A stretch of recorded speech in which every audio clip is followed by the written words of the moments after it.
Recording.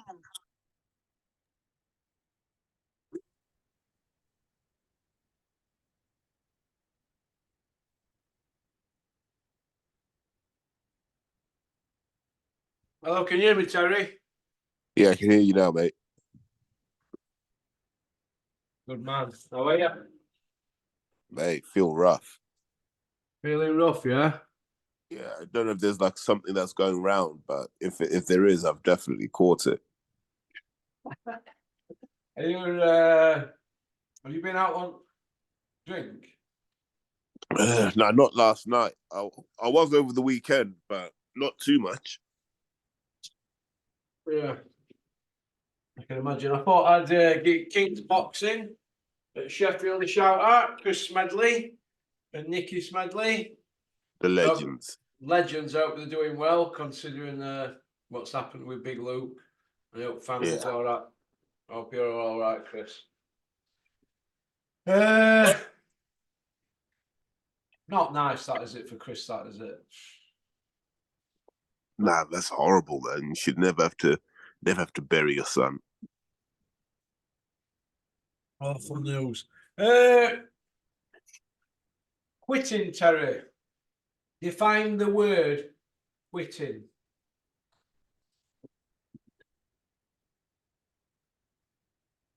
Oh man. You all right, Terry? I bet you have had a late one, haven't you?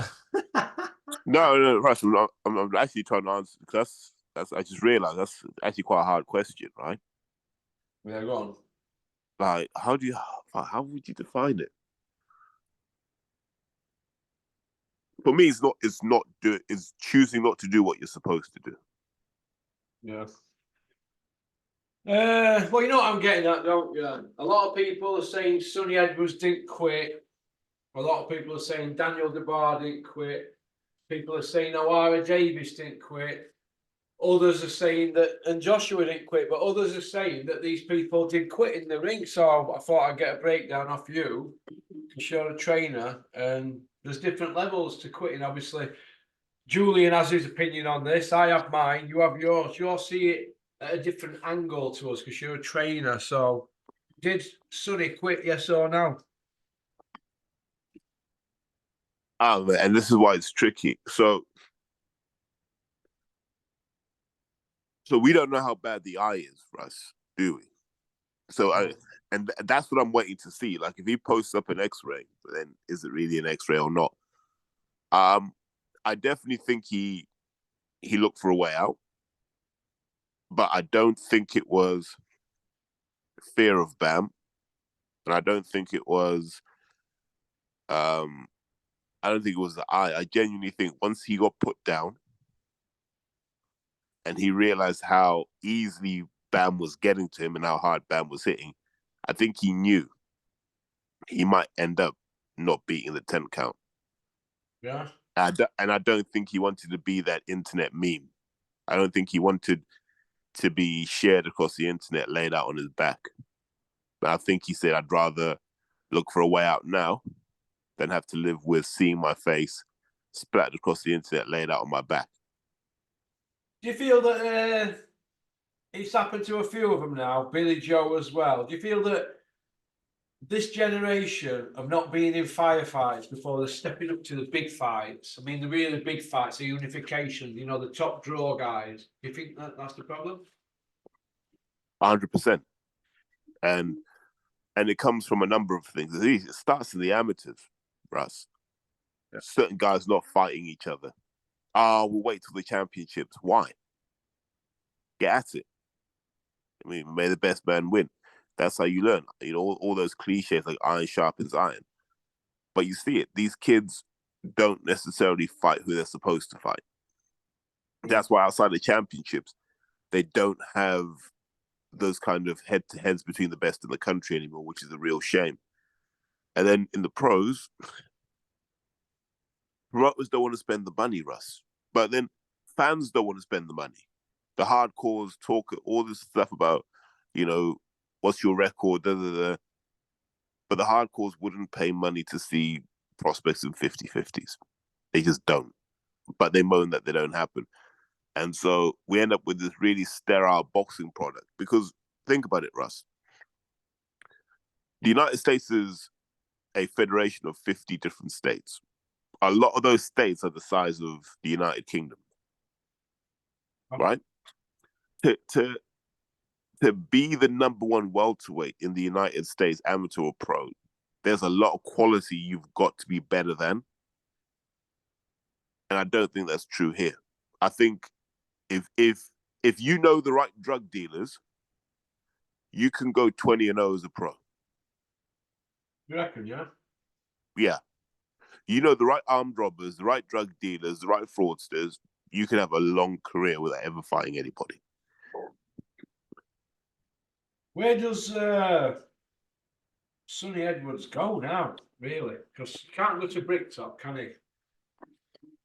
He's kind of like in limbo, isn't he? Well, double or nothing, right? So now he's going to have to say, right, I'm not the best at 112. Can I find a name at 115 that the fans will accept me fighting? Do I have to fight a Chocolatito? Do I have to fight an Estrada? Do I have to fight someone like that to reestablish who I am? But then what's the risk in that? Like those guys can all hurt. You know what I mean? Like these could be very hard fights. But he's only got those options. You go up to 115 or 118. But Sonny's not big at 112. So what do you do? Well, if he's getting stopped at 112, why would you step up a weight? Wouldn't that be detrimental to what you just trying to achieve? Why don't you wait for the other kid to step up and then hover around? You know, like Hopkins did. He waited for James Toney and Jones to go, didn't he, before he planted his foot, didn't he, firmly at middleweight division? Why don't Sonny do that? Oh, mate, I think we're talking about two different animals. I think Bernard Hopkins showed that he was in that company. Yeah. I think Sonny was, this is just my opinion from what I saw, was completely outclassed by Bam Rodriguez. I thought they were from different planets. Do you think it worked one competitive, Terry, at some stages in the fight? I don't think it was ever competitive. I think he had the last answer on every single exchange, Rodriguez. No. There were times where Sonny came back, but it was window dressing.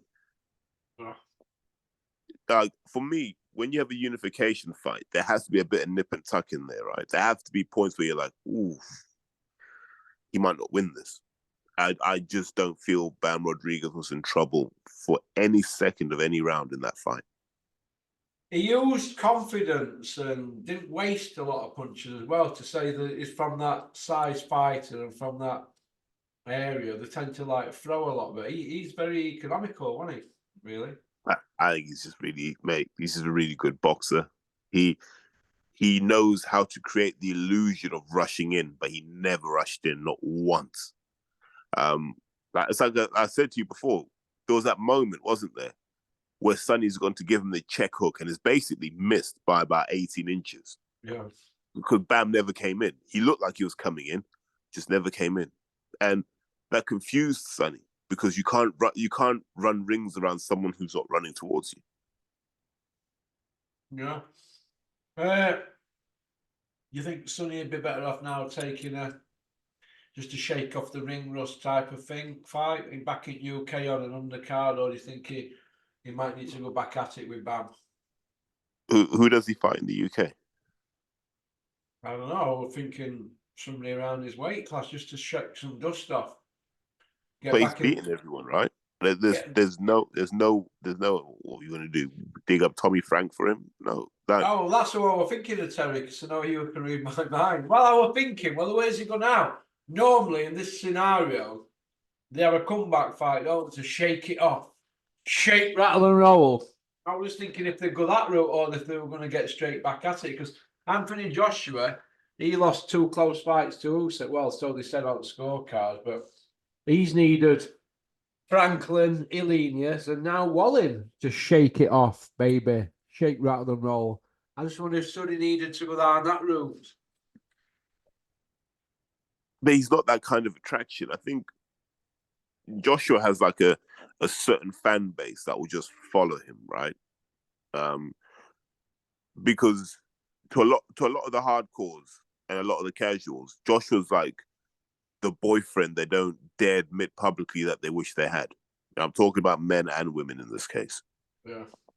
And so that's that's their hero, that's their role model, that's their alpha. I don't think Sonny's got a fan base like that. Sonny's fan base was good when he was winning and making more money than the people criticizing him, right? Yeah. They'll disappear now, and he'll find that. And people can share this with him, and they'll say I'm being overly critical. I feel sorry for the kid, and the reason I feel sorry for the kid is everything that people told him would happen, and he chose not to listen. It's all going to happen now. People are going to step back from him a little bit. He's not going to have that love anymore because they've realized he's not the guy that's going to give them the feeling that they want. He's not going to be the guy that makes you proud to be British. Hearn now realizes this guy's not going to be the British Mayweather. But Hearn now realizes Sonny can't go up the weights. He's not going to be our Inoue.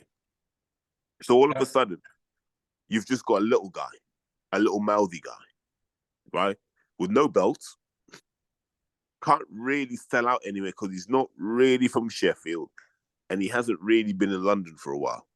Can't punch. So what do you do with it? What's the selling point of Sonny now that he's defeated? Well, I think the only place for him to go now is if he was obviously going to be after money. If I were advising him, I said, look, there's no money at UK for you, Sonny. You don't sell a ticket. You've rubbed everybody up wrong way. And you beat all them domestic. So they're going to do a pipe for you domestically. Your future's fighting out here in America. That's the only way he's going to get any dough, isn't it? Really, fighting out as a B-side. I think it's deeper than that, Russ. Yeah. If his eye socket's really fractured, who's ever come back and been as good after the eye's gone? Nobody. You don't really. You're there to. Everybody's a boxer in the face. It's there to be hit. Now, if you've got problems around here, you're like a window fitter who's got two broken hands. There's no good. You're gonna struggle through. You might just be able to do a bit of wiping down, but you're not gonna be able to seal up or glaze, are you? Because your hand. So it's like being a scaffolder, Russ. Being a scaffolder is scared exactly. of heights. Yeah, exactly. You know what I mean? And we've seen it with everyone whose eye's gone. They're always a bit tentative when they get hit there. We've seen it with Kel. We saw it with Dubois. I think we'll see it with Billy Joe as well, although he's given us a lot of time to heal. But I worry because I've never seen people come from those eyes. Errol Spence wasn't the same after he did his eyes. He just wasn't the same, Russ. So that's my worry, actually. My worry is actually that if his eyes as bad as they say it is, I don't know if he can come back and be the same guy. Well, I don't blame him actually, because it's no good wanting to walk around with one eye in Winkerbank and one eye in Denby, is it? It's no good. You know what I mean? So I don't personally buy into that orbital nonsense with this one. I'm not having that one. But we'll see, won't we, how it spins. But I know what I saw. I saw a trainer getting ready for the next round and saying, you got through that. And then I saw the fighter lean towards the trainer, Grant Smith, whisper in his ear. And I saw Grant cover himself and just go, as if to say, he's just whispering in my ear and he's calling this off. I've just gone straight from his ear to that, as if he were a referee. So he covered himself, Grant Smith. But the fighter didn't want to carry on. There's no shame in that. He's done great to be a world champion over 3 years. I mean, he's been fighting and been active. He gets my respect. But looking at it logically, quit. That's what I'm saying. People don't like that. Come and debate it with me. Hockeycorner@mail.com. You debate everything else. Come from behind your keyboards. Stop hiding. But they're not going to do, are they? No, mate, you're spot on. But you also wonder what Grant Smith's thinking, right? Yeah, after all that, he'll have heard it all for months, won't he, Grant? Oh, he'll have heard. Can you imagine what he's had to put up with up there? In fact, I know half of it. Listen, if you're dealing with a problem child, it ain't a problem when they're winning. When they get beat, though, Houston, we have a problem. It's like that striker, isn't it? At Man United. Sorry, not the striker. What it now? The midfielder at Man United. They were doing the business and they were calling him the governor from down your way. I'm going back in night. Paul Ince. Now, once that class of 96 started catching him up in training sessions and then matching him, and then Man United had a couple of games towards the end, and then he got a little bit even more mouthier. The writing were on the wall, wasn't it? You're not that problem kid. You don't put up with it as much then, do you? Think, you know what, he is going in. Now, you can put up with it when they're winning, but you know what happens, don't you, when they get beat, a fighter? First they're angry, then they're upset, and then they look for somebody to blame. No, we haven't heard that yet. All we've heard is, I'm Mr. Humble. We've heard him go from bad man, rude boy to Mr. Tumbleweed, haven't we? Mr. Company man. Mr. Humble. Mr. Humble, Sonny Edwards has gone humble. Because that's all he can do, really. So it shows you that he knows he can behave like that. Because normally he'd be spitting fire. If that had been a close fight and he'd have been on the wrong end of a robbery or something, he'd have been spitting fire this weekend. But what else could he do? All he could do was, thank you very much, Mr. Eastwood. That's all he could say. Like that, wasn't it? Thank you, Eddie. Eddie, thank you, Eddie. Don't forget me rematch. Eddie, setbacks paved the way for comebacks. Eddie, let's get him next time. We heard it all, didn't we? Because he can't cross the street to Bricktop, can he now? He can't go back to Bricktop. Well, I've been harsh there, Terry. I think you have every right to say what you're saying because obviously we know the history. So I think you have every right to say what you say. As Porky would say, hey? Hey? Love that. That you should trademark that. That hey? Hey? But I'll be honest, Russ. This is in front of our eyeballs. Are you crazy? Hey? I'll tell you what I don't like, Russ. What? I don't like all this post-fight fighters shaking hands. Like, that's one thing I don't like. And There's the respect. That. You don't like all that, do you? Well, you've just lost a fight you've trained at least 12 weeks for, but a fight you've waited for your whole life. You've just lost. You've just found out that however good you thought you were, there's a guy here that's light years better than you.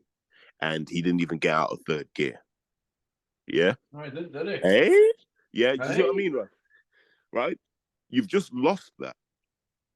If you can see that person after that, I don't think winning's that important to you. You've just gone to war. You've just knocked lumps out of each other. You should be inconsolable. You should be like, I don't want to see that guy for at least like 6 months. And then you can shake hands. You can shake hands after the fight, do your press and stuff, but I'm not going to be sat there after a fight eating a Five Guys with someone who just beat me. What kind of mindset is that? That's why our fighters are garbage, Russ. Our fighters are garbage because there's this whole... my mate Greg Hackett said it best. We try to be gentlemen too many times when we should actually be real dogs, real animals. And real dogs and real animals know they can't take defeat well. Because if you take a defeat well, you deserved it. And I just don't want to see that anymore. That whole behind the scenes fighters hugging and families mingling and having a laugh and a joke. People Burgers in that dressing room, but Derek Chisora, Burgers. This stupid gimmick. Like, if you're a boxing fan and you like that, you're part of the problem. Yeah. You never saw that with Mike Tyson and Lennox Lewis. We didn't see it with Brock Groves, did we? They just didn't like each other, did they? Of course. Yeah, that fake beef. But I don't even think, like, It took Froch a while to be cool with Kessler. He had to beat him. Then he started calling him a gentleman and a good fighter after he beat him. Yeah. Listen, at the end of the day, fighters, when they go give it all that, and then after, when they come out with, sorry about all that earlier, it's usually the person that lost. Oh, well, we're just trying to sell the fight. Well, why we want the pay-per-view? I don't get that. We're just trying to sell the fight, get our names out there as utter mugs. Look how we behaved all fight week. I never buy into all that. And I always think, I don't want to see it. I don't like to see fighters group hugging like David A and Tony Bellew. That was just about as fake as it got, because we all know that they want. Well, we all know they made out they hated each other, didn't they? But listen, they maybe did, but after the first one, the game were up on it really. For the second one, it was about money, wasn't it? But on the subject of that, we talk about quit and we talk about not quitting. No, did David A quit? Hmm? Did David A quit in that fight, or are we looking for a way out? Nope. He would have fought every second of that fight, and he would have kept getting up for as long as he could get up. And remember this, he's got a snapped Achilles. In the first one, yeah, in the first fight. Yeah, snapped Achilles, and he just fought like his life depended on it. He always fought did hard. Actually, he did, but did he in the second, do you think? Nah, I think he was done. And I think after the first fight, he was done. There was only so much that body could take, Russ. Like, remember, I was there. I saw it with my own eyes. Like, I saw it, man. I saw the leg not being able to move. Like, I was there the Wednesday that he went out to Germany. I saw all of it up close. And I was telling people, you might want to put money on Bellew to stop him. You reckon?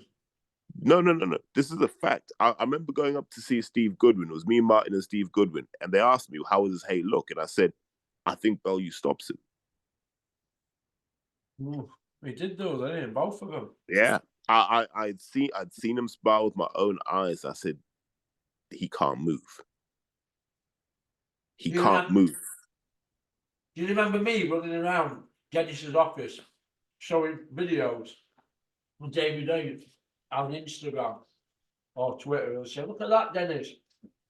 He's going to smash him to bed. And Dennis says, David A still masquerading as a world-class fighter. 10 years after being shot to bits. He says, watch it unfold. And Dennis called it. It's not like Dennis had it, David A, didn't he, in his career? Anyway, I was like, no, he'll smash Bellew as a cruiserweight. I got it wrong, didn't I? I genuinely think he would have been close in the first fight, and then that would have had to be it. After that fight, he'd have either had to fight Joshua Fury or retire. Because he nearly won with one leg, didn't he? First, yeah, he was. Hey, look, this is what I mean about we don't have these sorts of characters anymore. Where David just went, I can't win from this position, but I'm going to give it everything I've got until I can't get up. Because you saw him like dragging himself up off the ropes. Do you remember that? Yeah, I remember it, yeah. Just dragging himself up, going, let's go again. And you see him lunging with shots, just trying to. And that's what I mean about this. It's either in you or it's not, Russ.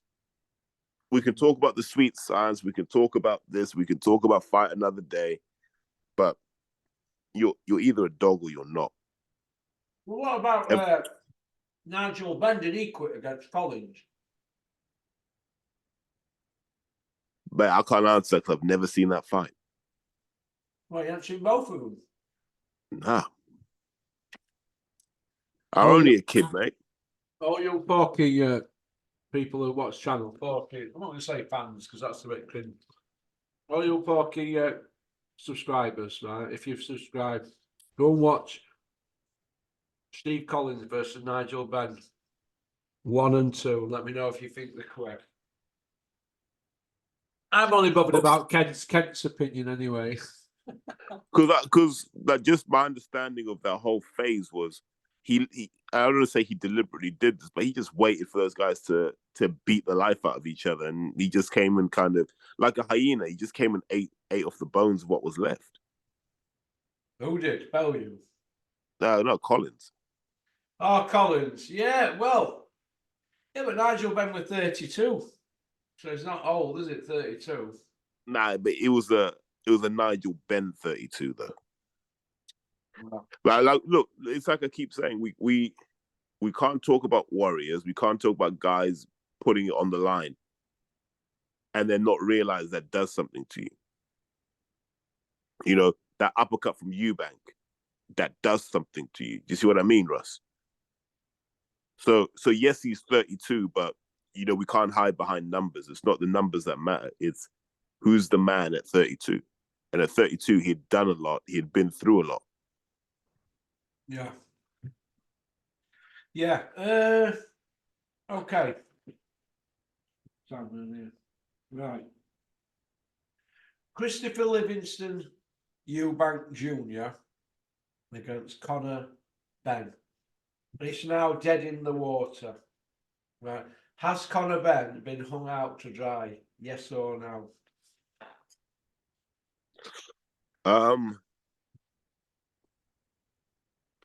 I'm sure I was on here and I said to you that fight was nowhere near being done. People talk about it's done. I said it's nowhere near being done, and I said Conor Benn is not fighting before April. The two things I've said on this channel recently, just based on what I've seen with my own eyes. That fight was always problematic because Eubank Jr. is like, I haven't forgotten what Hearn's done to me before. So we can't talk 50-50 with Matchroom. Like, if they want me to promote their guy, I've got to take the lion's share of the money. And so there was a lot of tension. I think what they were trying to do initially was, and I might be wrong on this, but from what I understand, they tried to give Eubank like a fixed amount, and Eubank was like, well, no, I want a share of the pay-per-view. That means it can't be on DAZN pay-per-view because those numbers don't stack up. And Eddie was like, well, if we had it on DAZN pay-per-view, Eubank was like, then here's the number that I want. And Hearn was like, we ain't doing that number. And so they were like, whatever. Is it true that they offered him 6 million on upside and he wanted 8 with the upside? That's what I've heard. Is that true? He wanted another 2 million on top. No, it'll be it's a smaller guarantee, bigger share of the pay-per-view upside. Have the pay-per-view staged in the UK and on Sky. Yeah, well, whatever they wanted, they wouldn't give him it, would they? Eubank and his team. Well, yeah, because they're like, well, there's only one drug cheat in this negotiation. Like, what are we talking about? And then it has to happen in the UK. We're not doing it in the Middle East. We're doing it here. And they can't do it in UK because the border control are on them, aren't they? Yeah, so it was just turning out to be long because no one knows when the appeal is and all this sort of stuff. And so look, if you're in Eubank's shoes, now you're like, well, there are a number of guys who have now come back on the scene between 160 and 168 that aren't getting any younger. They're big enough names for your legacy. What do you need Conor Benn for? What about His Excellency, Eddie Hills? Is he going to be getting loads of grief now? Because Conor Benn surely is now in a right tight spot, isn't he? If he wants the big money, he's got to fight somebody that could probably beat him. There's no gimmick fights now. There's only probably Kell Brook and Amir Khan and maybe Beefy there. There's gimmick fights for him, isn't there, Ben? Where are other gimmick fights where he's going to be guaranteed a win? You could bring him down to 147, but then who's he going to fight? Is he going to fight Roberto Guerrero at 147? I can see Hearn trying to pull that sort of trick. Robert Guerrero? Yeah. He's been finished 10 year, 12 year, hasn't he? Surely. He came back against Berto on Saturday, and he's talking about wanting to carry on. Berto? I heard that one on the weekend as well. Jeez. Mate, Berto looked shot. Like, Guerrero looked like a 40-year-old man boxing. Berto looked like he was 60. They're not going to put him in with them. He's got to fight somebody with a heartbeat now, Crusher Ben. So if let's say, for instance, you don't fight Chris Eubank Jr., well, why are they not calling out Josh Kelly? They fight Eubank at 160, but he's a 147 fighter. Why not fight Josh Kelly? He's going under the radar, isn't he now? No, I think Ben might splat Josh Kelly. I don't think so, mate. At 154. Mate, look, think about what we've talked about today. Look what happened when Avanesian really started to put those paws on him. Yeah, that was 4 years ago. Hey. Remember what we said? It's either in you or it's not. Well, I'd have thought when he fought Avanesian, he was a bit of a novice, wasn't he, when he fought him? If you look how many fights he'd had. Well, he had 11 fights or something like that. You know, a bit novice-y. And I think he's got a bit more seasoning, Terry, as you always say. Seasoning. Okay, but where's he got that seasoning from? Well, he's just won a European, hasn't he? He's had a few more wins since then. No. Bear in mind the level David Avanesian is. What seasoning has he had to fight at that level? He's had wins since then, hasn't he? And years have gone by where he would have honed his craft with his trainer. I didn't move the Dark Lord. He's the best. He didn't lose to Avanesian because he didn't have technique. He lost because he got hit by a very hard man who wouldn't give up. And that's usually what happens when you lose. Somebody who won't give up, and they're usually harder than you. hey, not always, but sometimes, right? But I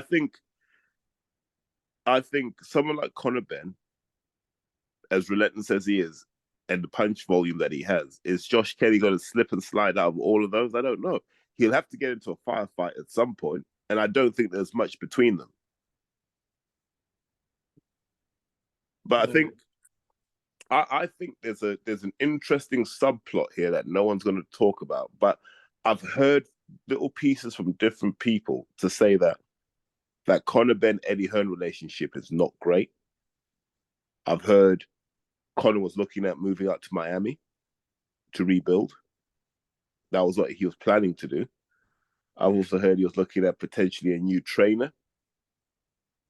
But it seems he's kind of parked all of those ideas for now while he sorts out what he's doing next. But don't be surprised if that relationship is not as great as, they make out in the media. Listen, when Nigel Ben, right, were flip-flopping between promoters back in the day and managers who were with that Bert McCarthy, Wally Ambrose, Mendy, Frank Warren, Barrier, whatever, he was flip-flopping. Was he with De Freitas? Peter De Freitas was his manager. He's been on here. When Nigel Ben were bouncing around all them people back in the day and making a nuisance of himself, he always knew best. Oh man, because he went down to Miami to regroup after Eubank gave him his second loss. Conor maybe feels he has to go out there to do what his dad did, but he's not his dad. And this is where everybody keeps getting all the knickers in a twist. So I'm going to repeat it for all you casuals out there. Conor Ben is not Nigel Ben. He's not really that person. He's his son. All right? Just like Nigel Clough is Brian Clough's son. He's not as good a manager as him. Marvis Fraser is Joe Fraser's son. He's not Joe Fraser Marvis. Just so you know. That's right, isn't it? Yeah, Nigel Clough wasn't even a tenth of the player his old man was either. Oh, Nigel Clough. No, Brian Clough for a right goal scorer. But getting back to Nigel Ben, look, if they leave Tony Sims, good luck to them. But once they've left them, they're very, very vulnerable because there'll be no going back. And they know that. It's a bit like leaving Man United. Where do you go after? You know what I mean? So look at the situation, Conor, and think, am I doing the right thing? Then people look to me like they've stood by him through thick and thin. But it's Conor that it's got to come from him, hasn't it? I mean, why don't you just do what Julian does? Sit and look at it logically and think, right, we've been going around in circles now 18 months and we're still not going anywhere. They're not going to budge board in England. Only place they can fight is Florida. They're not going to get massive shows on there. It's not it's not a hotbed for boxing, is it, Florida? So I don't know what they do with him. Do they put him in with Boots Ennis, Josh Taylor, Crawford, Spence, any of them? They'll get beat. Ugas, Barrios, all them, Haney, they all light him up. What do you think, Terry? Remember, the natural model is the fights have to make economic sense, even without TV money or pay-per-view. So, okay, you fight Jerome Ennis, but where's that going to happen? Here? It can't happen here if he hasn't got a license. And I don't think Jerome Ennis is an attraction in America. I think he is in Philadelphia. I don't think he's an attraction in America. I don't think many of those American guys are attractions because they don't build them as attractions. They build them as TV stars, if you see what I mean. Yeah. Do you think that's what's happened with Crawford? Yeah, I think Crawford could do Omaha. I think Crawford's different now that he's beaten Spence. I think he's a bit more mainstream. But the gap between him and the rest of those welterweights is huge. Oh, massive, think about it, Russ. Think about this. The biggest star in boxing today is Floyd Mayweather. Yeah. How long has he been retired? 5 years, it's a fair bit, Yeah. isn't it? Yeah, and he's still the biggest name in boxing. Still is, yeah. It tells you how small the sport really is. When you've got Floyd Mayweather picking up 10 million for an exhibition, there's a problem, isn't there? Yeah, and he can just do it whenever he wants. Well, I went to part 2, pal. All right, mate, let's do that.